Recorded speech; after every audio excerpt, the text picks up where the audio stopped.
Ok, bonjour à toutes, bonjour à tous. On se retrouve aujourd'hui pour une nouvelle vidéo sur l'actualité de mon compte.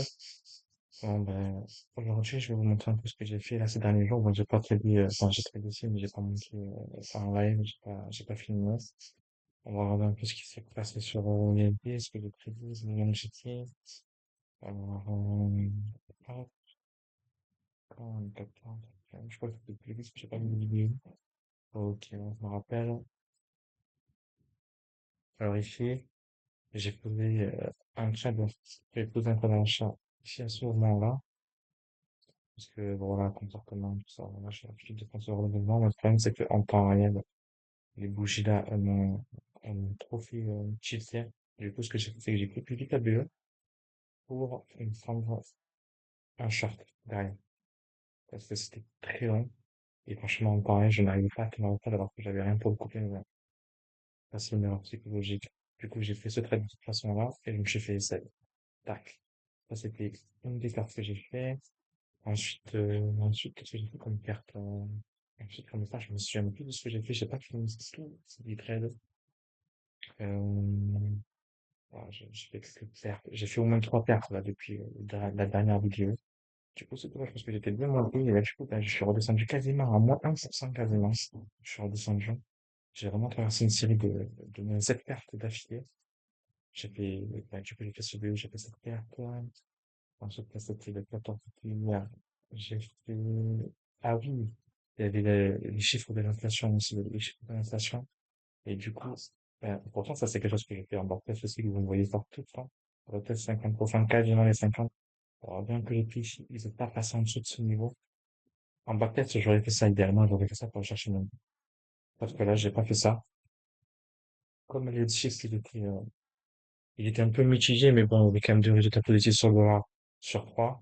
Donc, du coup, moi, ce que j'ai voulu faire, c'est que je voulais shorter l'euro au retest. Du coup, je me suis positionné ici, au retest, pour aller chercher des trains sur le. Et malheureusement, bah, le trade n'a pas tenu. D'ailleurs, j'aurais dû, bah, m'embêter. Pourquoi je le sais, ça, je le vois souvent se répéter sur le prix. Le prix ici, il a fait de support, il est parti, à la hausse. Voilà. Encore une erreur de ma part, du coup, j'ai fait une belle personne hier. Et dans la semaine, je crois que j'ai fait quelques pertes, mais vraiment à quelques pips, hein. Vraiment, c'était à quelques pips. Je crois que j'avais fait des parts d'achat et je me suis sorti à chaque. Et voilà, on se retrouve sur mon TC de mon compte 50K. Alors, du coup, ben voilà, du coup, comme vous pouvez le voir, j'étais monté à 2500. Et puis ensuite, ben, j'ai traversé une série d'étapes, mais j'ai vraiment pas eu de bol. Comme je vous dis, j'ai perdu à chaque fois parce que mon stop était un poil serré. Du coup, j'ai perdu, je crois, deux ou trois fois à rien du tout. Et j'ai voulu tenir les traites parce que c'était des cas particuliers. C'était pas comme je le montre moi tout le temps en backtest où il y a bon comportement, mauvais comportement. Si ça s'invalide, j'ai tendance à couper à deux. Mais là, comme c'était des cas particuliers, j'ai voulu les tenir les trades. J'ai voulu les tenir parce que je savais que j'avais la possibilité de pouvoir ben, renflouer sur le drawdown et du coup ben bon je les ai tenus, j'ai mangé des pertes à quelques pips près, hein, vraiment c'était à rien du tout. Ensuite bon, il y a eu le trade que je vous ai montré tout à l'heure sur l'USD là où j'ai pris un achat, j'ai fait un BE. Alors, pourtant je connais ce genre de comportement et je m'en doutais et finalement j'ai renversé le trade et je me suis fait sortir et hier enfin le 14 pendant les jours de l'inflation il y avait bah, les résultats de l'inflation US qui étaient positifs à 2 sur 3. Et bon, c'était un peu mitigé. J'ai voulu shorter l'euro à tout prix contre le dollar et bah, je me suis fait sortir. Alors que pareil, c'est un comportement de prix que je connais et qui suffit. Bah, et le prix a été supporté dans une zone que je connais et que je fais en backtest. Mais bon, j'ai voulu shorter par rapport à l'annonce, quoi. J'ai voulu trader vraiment la news. Après, j'ai peut-être mal interprété deux résultats positifs sur 3 sur l'inflation US.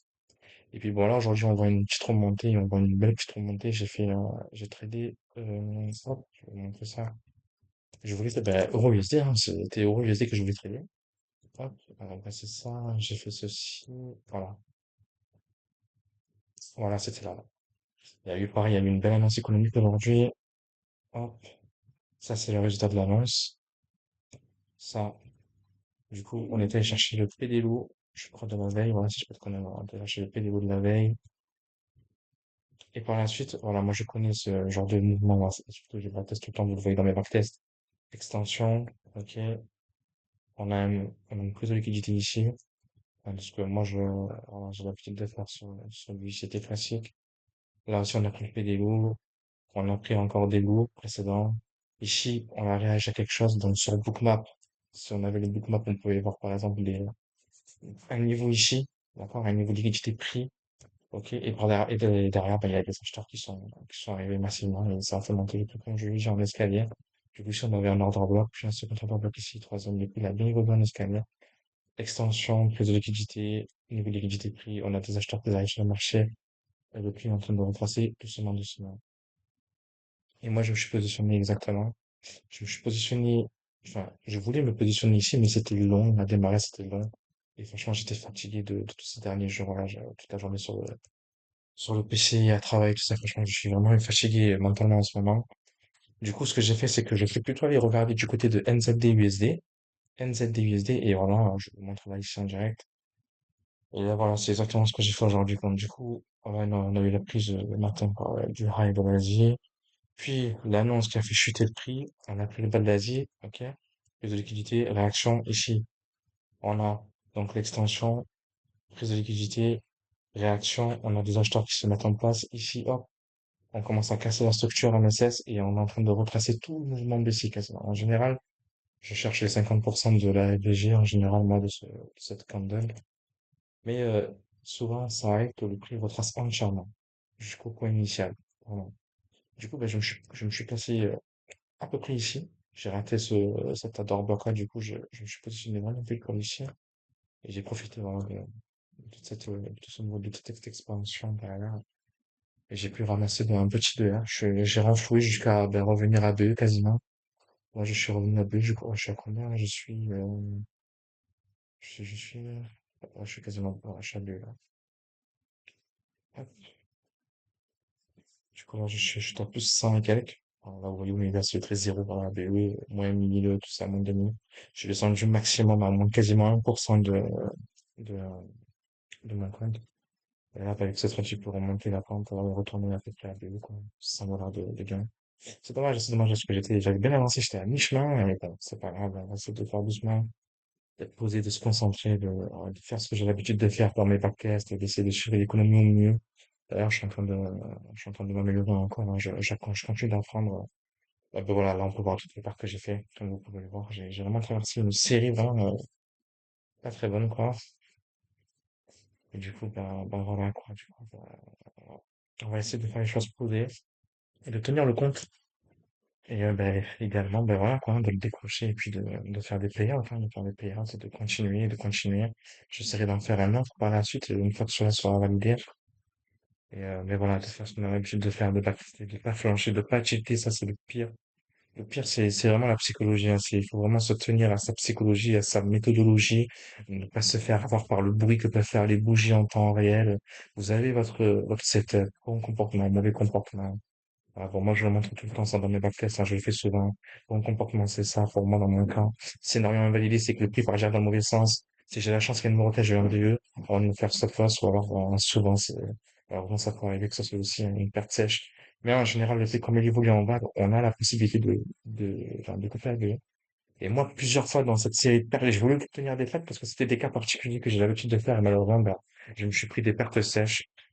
Et voilà, on va essayer de tenir le coup, faire ce qu'on sait faire dans notre backfest, dans notre setup, dans notre façon de travailler, comprendre mieux l'économie. Je vais essayer de voir. Je suis d'une personne que vraiment j'apprécie sur YouTube, c'est un ancien trader, je crois que c'est un ancien trader institutionnel, si je dis pas de conneries. C'est vraiment quelqu'un de super, franchement, ça s'appelle Derivative Trading. C'est, j'ai vu une interview de lui chez TPF et franchement, c'est vraiment intéressant ce qu'il montre, ce qu'il enseigne. C'est vraiment, une richesse niveau fondamental. Et j'ai bien envie de comprendre encore mieux le fondement. Bon, j'ai quelques notions, hein, mais ça serait la façon toujours idéal de prendre toujours plus, quoi. Chaque jour, vous savez, on est des éternels débutants dans le trading, mais chaque jour, on continue encore et encore d'apprendre. Du coup, voilà, ben, je vous ai fait un peu le récap du compte, sans que je vous cache rien, je vous montre tout. Bon, c'est vrai que ces derniers jours, j'ai pas pu filmer. Franchement, voilà, flemme. Je suis un peu fatigué, franchement, je vous avance vraiment. Mais on va continuer ensemble. J'essaierai de vous filmer le maximum de positions possibles en live. Et même de partir de temps en temps que j'en fais. Et puis, ben, on verra ça ensemble, on fera les choses ensemble. Puis voilà, quoi, c'est tout. Bah, c'était tout pour moi pour aujourd'hui. Et puis, voilà, soyez prudents dans votre trading, soyez, respectez votre plan, votre money management, votre gestion du risque, faites attention à la gestion de risque. Et puis là, et puis voilà, quoi. Bon trade à tous. Et puis, bah, à bientôt.